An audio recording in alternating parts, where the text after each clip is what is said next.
చిన్నక్క వంటలు స్వాగతం. చాలా లేట్ అయింది వీడియో పెడతాం. ఈ మధ్యన కొంచెం ఖాళీలకు పెట్టలేదు. ఈవేళ వినాయక చవితి కనుక కుడుములకి పిండి రవ్వ ఒక్క పెట్టాను. అలాగే బెల్లపతాలకి వేస్తాం కదండి పాలారతికి, అది కూడా పిండి ఒక్క పెట్టాను. అంటే సపరేట్గా తీసి టైం లేదు కదా, పూజ టైం అవుతుంది కదా, అందుకని పిండి ఒక్క పెట్టేశాను. ఇది కూడా మిగతా కూడా పెడతాను. కుడుములు శనగపప్పు అవి వేసి కొంచెం నెయ్యి వేసి పిండి రైస్ కుక్కర్లో పెట్టేశాను.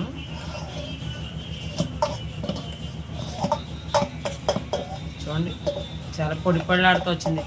1:2 వేసానండి. పాతవి రైస్ బాగా మనం తిని రైస్ సోనా మసూరి వేసుకున్నాము. రేషన్ రైస్ వేసుకుంటే కొంచెం వాటర్ తక్కువ వేసుకోవాలి. రేషన్ రైస్ కాదు కనుక కొంచెం వాటర్. చూడండి పొడి పొడిలాడుతా. దాంట్లో కొంచెం శనగపప్పు కూడా వేసుకోండి, బాగుంటుంది. కుడుములు పప్పులో కుడుముల్లాగా ఉంటాయి. మరి తయారు చేసే పెడతాను.